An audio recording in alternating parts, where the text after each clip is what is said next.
Hello everybody and welcome back to a brand new episode of NASCAR Heat 4 Career Mode. I hope you're all having a great day. Today we go to Pocono for both the Xfinity Series and the Monster Energy Cup Series, fresh off of our first ever win in the Cup Series in the last episode at the Coca-Cola 600. Very surprised to win that one based off of the situation at the end, which was really awesome to win that race though. But in the Xfinity Series today we had a subscriber, Tyler Wall, in the cars. He went down into turns one. At this point, obviously only a three-turn track, as they like to call it here at Pocono, but arguably it could be like 6 turns now as he went down the back straightaway. Pocono always doesn't produce the best racing, so I'm not sure what to expect coming into this one here today at Pocono now as he went down the front straightaway past midway point of this race. Tyler Wall moving his way throughout the field. Obviously started about mid-pack, but this is now on the final lap as he came through turns 3 for the final time, actually getting overtaken by Austin Cindric on the exit of the final corner as he came down the front straightaway. Tyler Wall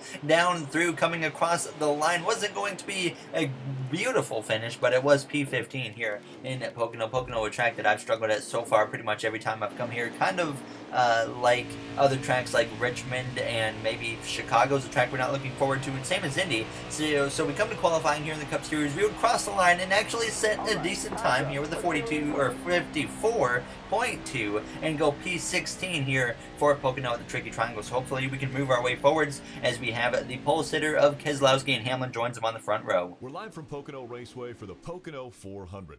The Tricky Triangle's different than any other track these drivers will encounter all year. So nailing the setup of the car is crucial. Which of these teams will unravel the mystery that is Pocono? Let's go find out. Alright, thank you, Rick Allen. We are about to find out here at the Pocono 400. Parker Kligerman is having a stellar weekend so far, so maybe we have to look out for him to run into the top 30. Joey Logano had an engine change after qualifying, so he starts at the back. Austin Dillon failed technical inspection, so he joins the 22 of Joey Logano at the back of the field as we get ready to go green here from the 15th starting position now as we are about to go green, and we are underway here at Pocono. We got Hamlin and Keselowski both on that front row now as we cross the line to start this race here today in Pocono. We've won here and back in the NASCAR Heat 3 career mode, so hopefully we can make it happen again here today in the Cup Series as we go down into turns one for the first time. The braking was a little sketchy going in on these restarts as obviously the AI like to check up a little bit there into turns one, and that certainly was being shown early on as I really had to get on the brakes, and that would let the back end slip out quite a bit here as we go down this first kind of back straightaway, passing the 24 of William Byron, the 38 of David Reagan moving up into P13 now as we come through the tunnel turn, making a bit of a mistake there on the entrance, and that allows William Byron to get to my inside for the moment, but we had the draft from the 12 of Ryan Blaney, and that would keep me ahead of the 24 of William Byron as we went down in through turn 3. Obviously, Pocono, a pretty long track, one of the longest tracks, of course, on the schedule now as we exit the corner, so not a lot of laps here in this race. It's kind of a short race in comparison to other tracks on the schedule in the career mode now as he came through on lap 3, actually coming out of the tunnel turn very well, getting past Blaney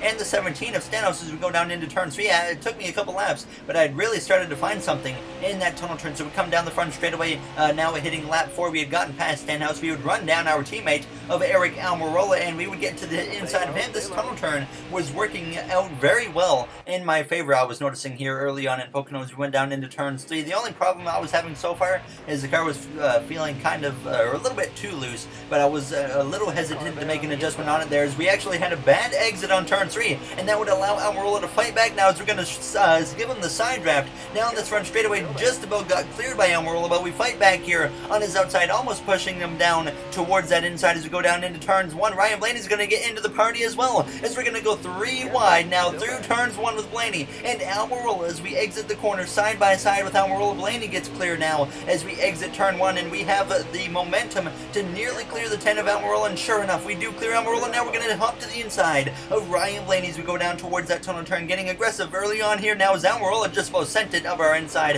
as we exit the tunnel turn a little bit sideways there, but we do have the run back on Ryan Blaney, so getting some pretty good racing here mid-stage 1 as we would clear Blaney though, and after we had cleared Ryan Blaney we drove away. It was no contest, and we got stuck on an island all by ourselves after we drove away from Ryan Blaney. So we come straight through a handful of laps later to lap 11 of 11, the final lap here in the first stage. Eric Jones actually leading the way as he obviously looks to put himself inside of the playoffs here this season. Now as we exit the tunnel turn for the final time in this first stage, we actually had a few cars on the pit lane there, as you do see the tire symbol on our screen, and so that's certainly a bit of a concern, but not enough now, as there's actually a little bit of trouble up ahead, and that would end the stage early. It looks like it was Alex Bowman who actually got into the wall. You see a bunch of smoke coming from his car.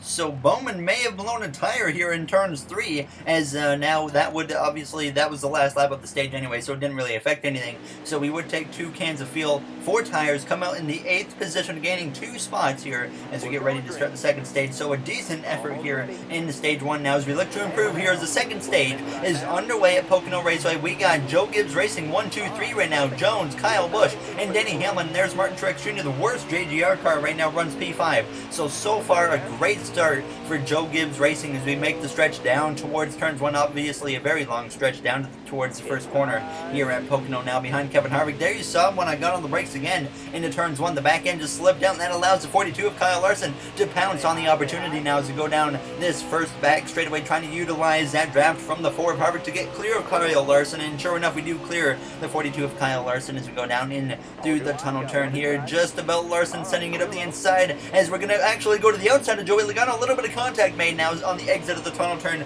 Not what I had kind of had in plan, but it certainly ended up making some contact with the 22. Didn't go quite as I had hoped it would now as we come through turn 3 on the outside of the 42 of Larson, who fought back on the inside as we exit turn 3 heading down this front straightaway. So not a great start for us here in this second stage at Pocono as we once again use that draft to get back ahead of the 42 of Kyle Larson as we're going to pull off a huge run into turns 1, send it up the inside now of the 12 of Blaney, and once again though we get on the brakes and sideways we go, pushing up the track, and that's going to bring Kyle Larson back into the situation. 3 wide for the moment in the middle as we exit turn 1. Blaney doesn't want to give up, but sure enough, thankfully he backs out of that 3 wide now, as that could have got a little bit dicey going down towards the tunnel turn, but thankfully we would stay ahead of Kyle Larson. We had gotten past the 1 of Kurt Busch, and we had moved up into P8 at this point now, actually putting the pressure on our teammate of Kevin Harvick, the only other teammate of ours to have a win this season. He's got 2 wins, 50 career wins for Kevin Harvick right now as we come through into turns 3, clearing the 4 of Harvick, but he would be able to fight back because as I went down into turns 1 on lap 9 of 10 in the second stage, actually making a mistake into turns 1, dealing with the car getting looser and looser as the run went on. So Harvick gets clear as we went down into the tunnel turn, and once again just having to make sure I don't kick out the back end, and that allows Kurt Busch to get clear as we are now approaching the final lap of this second stage. Sure enough, we come down into turns 1 on this final lap of the second stage. Kyle Busch now leading the way as the car just felt so loose going into the corner that it just kind of gradually shifted down towards that apron, and obviously that's not what we want, so maybe we have to make the car a little bit tighter for this third and final stage now as we go down this back straightaway, putting the pressure on the 1 car of Kurt Busch, but I'm going to try and set him up for a tunnel turn exit position now as we come through out of the tunnel turn. Sure enough, we have the spot to make the move. We look to the inside, getting sideways on the exit of the corner. That pushes us way down to the line as we go down into turns 3 for the final time here in stage 2, side by side with the 1, but we clear him as you see from the bumper cam now as we come through out of turn 3, heading down this front straightaway. Kyle Busch leads the way and he will win stage 2. We come through to cross the line here to get P8 in this second stage at Pocono. So there you see Joe Gibbs Racing 1, 2, 3, 4 at the end of the second stage as we once again would come to the pit lane for 2 cans of fuel, 4 tires, and you would see a pretty heavy wedge adjustment there to the car. We actually gained 2 spots on the exit of the pit lane up to P6 from P8 at the end of that second stage. Now as we get ready to go green here for the third and final stage at Pocono, not a lot of time left as we are underway. Kyle Busch and Eric Jones on the front row, Denny Hamlin and Joey Logano on row number 2 as we are underway here on the outside of Martin Truex Jr. Obviously not a long race here, like I said, in Pocono, and now there's only 13 laps to go here as we go down towards turns 1 behind the 22 of Logano, and that time I noticed when I hit the brakes, the car didn't jump out from under me as much as it did in that first stage and in the second stage, so I was very happy to feel that right off the bat. Now as we actually give a little bit of a side draft to the 2 of Brad Keselowski as we go down this first back straightaway towards the tunnel turn. We clear the 2 with ease as we go down now into the tunnel turn. Keselowski nearly hits us in the back bumper. The AI AI certainly like to send it up the inside there as we come down the second back straightaway now, approaching turns 3. Only one car on the pit lane at this point, which so only one DNF driver right now, so that's certainly good to see. Obviously, in the Coca-Cola 600, we had like 4 or 5 guys that retired from the race eventually by the time the race had come to a close. Now as we exit turns 3, heading down this front straightaway, Jones hasn't had a great restart as we come through to cross that line. P6 right now, as we could take Jones and Logano 3 wide into turns 1. Sure enough, we're going to make the move now, as it's Busch, Hamlin, and Truex running 1, 2, 3. We try to take P4, but once again we get sideways into turns 1, but not as bad as it has earlier in the race. So I was able to keep control there past the 22 of Logano, and Jones, he was actually still on my outside. Sure enough, there you see him right now, and he's going to have the momentum to clear us. So we take P5 at least for the moment right now as we go down towards the tunnel turn, and Logano is going to put the pressure on there as we go to the tunnel turn. A little bit of a slip up, and that allows the 22 to get to my inside. We hit the wall now as we exit the tunnel turn, and that would allow them to get away from me, because as we came through now on lap 30 into turns 1, making another mistake as the back end completely just gave out from under me.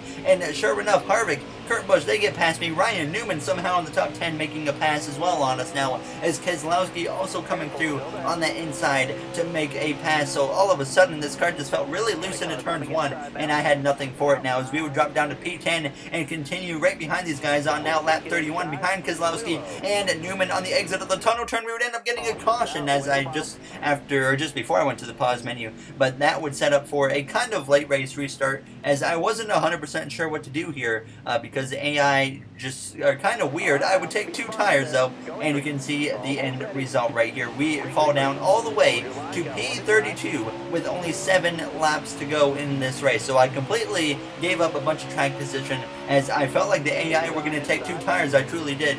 And unfortunately they took no tires. So obviously at Charlotte we took no tires when I thought they would take no tires. They took tires. This time I thought they would take no tires, and I thought they would take tires this time, and then we obviously took tires with them. They didn't take any. So certainly still trying to get used to the strategy. Obviously doing 3 times a wear on 25% races, I'm still learning, and hopefully we can get it down here, especially before the playoffs start, because we don't really want to give up a lot of time in the playoffs, don't want to give up a lot of points. Obviously we can afford something like this now. After the last episode we won obviously at Charlotte, but it looks like all of a sudden you see Kyle Busch and Kevin Harvick around us, so it looks like maybe there were a few guys that did take tires. So we're not the only one that took tires, because Kyle Busch was up in the top 5 and Harvick was up there as well. So definitely a few drivers took tires, but we were moving our way through the field as we had sliced through, up now passing Corey LaJoie for that 12th position. So our top 10 wasn't out of the picture at all, but Denny Hamlin leading the way as we exit turn 3. Hamlin's had a great season so far in real life and in our career mode right now. As we go down this front straightaway, continuing to move forwards, we would run down the 42 of Kyle Larson, and now we cleared him as we went down into turns 1 here with just 3 laps to go, as we're going to send it up the inside to Blaney and Elliott, who are battling side by side. That was a late bold move from myself, but it almost works now as we exit turns 1 side by side with the 9, who gets clear now side by side with the 12 of Ryan Blaney. As we would be able to get ahead of him though now, as we came through with 2 laps to go, approaching the final lap, putting the pressure on Chase Elliott as we go down towards turn 3 on the inside of him as we come through the center of the corner. Denny Hamlin heading down the front straightaway right now. Elliott gets the advantage on the exit of turn 3. A little bit of contact there made with the 9 as Hamlin comes through to start the final lap here in Pocono, looking for, I think, win number 3 already on the season, as a white flag is in the air from P9 here behind Chase Elliott. We've moved our way back through the field, surprisingly, after being in the 30s with just 7 laps to go. Here we are in P9, so tires obviously pay off big time now as we come through on the exit of turn 1, heading down this first back straightaway for the final time. We know we can definitely set up the 9 of Chase Elliott for a very good exit out of the tunnel turn, and we can take that 8th position here as we come through, letting Elliott have the position as we go down through the tunnel turn for the final time. It's a great exit as we come out of the corner, and sure enough we look to the inside of Elliott now as we go down the second back straightaway for the final time, down into turns 3 here side by side with the 9 of Chase Elliott for that 8th position. Kurt Busch and P7 right up ahead here as we come through on the exit of turn 3, actually clearing the 9 of Chase Elliott as we head down the front straightaway. Denny Hamlin wins today in Pocono, and we come through somehow to rally back and finish in P8 there, as you see your finishing order on the screen. So definitely, I was pretty satisfied with the result. I think we finished pretty much where we ran all day long. We were about maybe a seventh, eighth to 10th or 11th place car. I felt that whole race. I didn't really have a media quote after that one because there really wasn't much to say about that race. I can't really think of anything eventful that happened other than us moving our way through the field. But that's just the way Pocono is sometimes. We do have to go to Pocono one more time, obviously, in the 2020 DLC whenever that comes out. Next year we'll be running Pocono back to back, so that'll certainly be an interesting one. But as always, if you guys did enjoy this episode, make sure to comment, like, and subscribe. Those would all be very appreciated. Now, as we get ready to see the playoff grid here before we end this episode, Ryan Preece actually has fallen out of the playoffs after his Daytona 500 victory, simply because he has fallen outside of the top 30 in points. So that puts Larson, the last guy, in right now. So it's going to get interesting here about the midway point of the season. Close anyways now, as that will do it for this one. So thank you for watching, everybody, and have yourselves a great day.